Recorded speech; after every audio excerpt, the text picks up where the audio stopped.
My name's Bonnie McLean. I'm a doctor of Oriental medicine and an acupuncture physician. I have been practicing 40 years. I have a practice here in Pensacola, Florida, at Empathic Practice, which lives up to its name. It's a beautiful, wonderful place. I consider myself as more of an integrative health practitioner. I walk both worlds. I believe in Western medicine as well as the natural medicine. Because I grew up in that, my father was a surgeon, a physician, my mother was a nurse. And so I got introduced, lived that lifestyle for a long time, and plus having been in nursing for 20 years.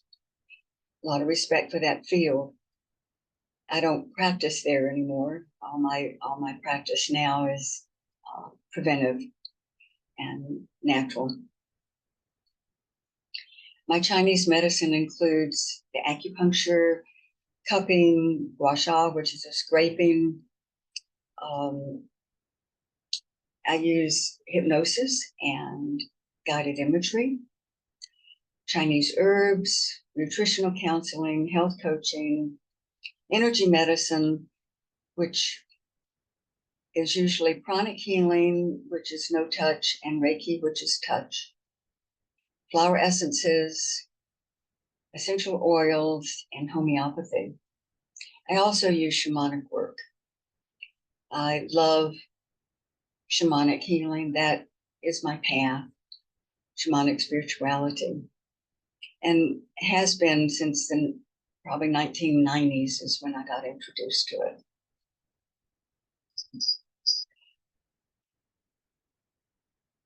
I embarked on my own healing. I became a healer probably because I had to do my own healing. I think that's true for a lot of us. I was in California. I went into psychotherapy. I spent about 10 years there and realized that I had issues, especially intimacy issues, from being a child of alcoholics. I learned a lot of cognitive understanding of what those things were and a lot of tools. They were all in the mental level at the time. I know it's changed now, but at the time it was mostly just an understanding. And it was later that I developed more healing on the spiritual and emotional level, which was through the shamanic work. I was thrown into the shamanic work through a crisis that I went through. Like I said, I was living in California. Had been living with a man for 2 years, was crazy about him. I thought we were happy. And then he announced that he was moving out and he was ending the relationship. And I was pretty devastated. So while I was trying to regroup from that news, I got a phone call from my aunt saying that my mother had died in a house fire. So I just went into complete disassociation. I couldn't function. Wrung my hands a lot. And then I called some friends and asked if anybody knew anybody that might be able to help me. One of my friends said, yes, actually I do. There is a Peruvian shaman named Inti, and he is staying in Los Angeles. He probably can help with what's going on, and she gave me his number. I drove down to this little kind of funky motel in the middle of Los Angeles. Inti opened the door. He was tall, attractive, striking man with long, straight black hair all the way down his back. He had an orange wrap around his waist, no shirt, no shoes. He asked what I needed help for, and I told him. And he said, I can help you. He said, but are you sure you want to let go of this relationship? I said, yes, I am. He said, because what is done is done. So make sure. I said, yes. So I stood in the middle of the floor while NT danced around me with a rattle and chanting. He rubbed flowers on me and leaves on me. He blew fire around my body. He sprayed water on me. He rubbed me with stones, and then he rubbed me with an egg. He gave me the egg and told me to throw it into a body of water when I was done.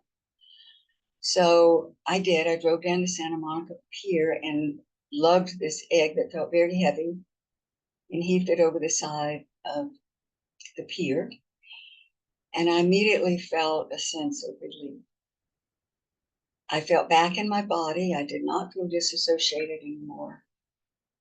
And I didn't feel that deep, deep grief. That blew me away, and I had to know more about what had happened. So I embarked on studying shamanism. I started out reading a book called Soul Retrieval by Sandra Ingerman, which had a great impact on my life, and I ended up studying with Sandra for quite a few years. I went to a workshop in San Diego with Michael Harner, who was the founder of Foundation for Shamanic Studies. And we studied soul retrieval, power animal retrieval, and extraction work. The power animals, we retrieved power animals for each other. So the two power animals that were retrieved for me were a blue heron and a house wren. I had no idea what to do with them at the time or why they had come in my life. I was soon to be shown several months later.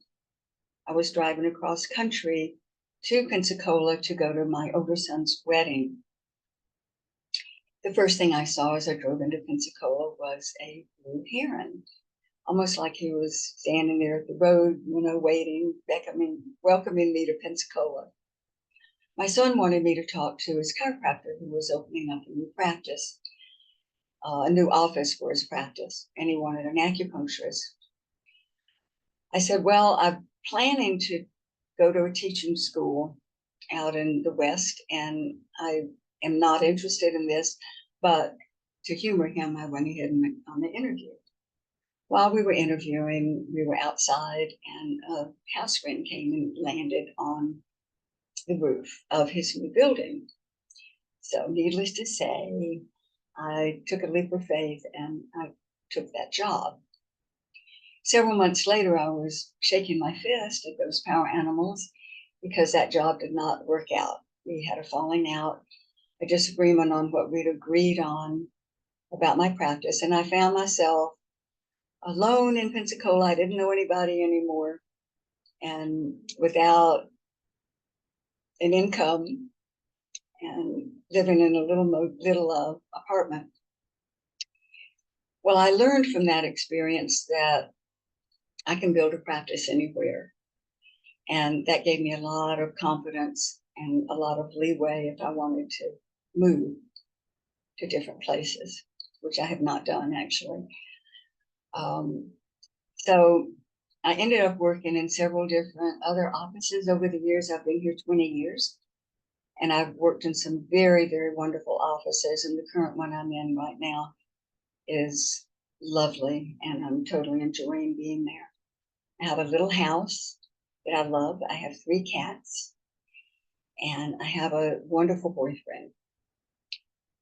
So I'm enjoying my life here, and I know that I was meant to come. So the power animals were right about this. They guide my life. They help heal me, and they help work with me when I work with my patients.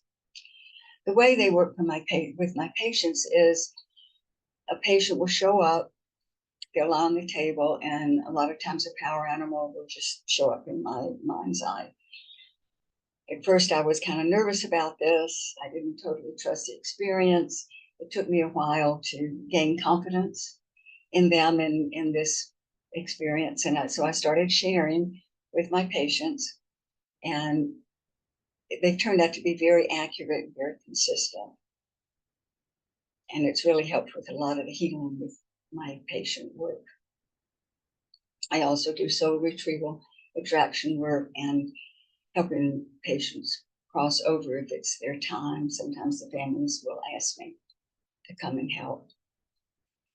I was also guided to my current boyfriend of 7.5 years by power animals, and that's another whole story that's I find very intriguing. I was getting over another relationship that had lasted 2 years, and that one also ended kind of with difficulty. And 6 months later, I decided it was just time for me to get back out into the dating scene and out into the world and quit reading. So I went online and met a younger man, he's 8 years younger. And he was very charming and attractive. And I just thought, I don't know, he's probably a heartbreaker. But I agreed to meet him because we both were on the rebound and figured, what can hurt, right? So I went to the restaurant to meet him, and I was there first. As he walked up to the table, a little voice came in my ear and said, he's going to be your lover.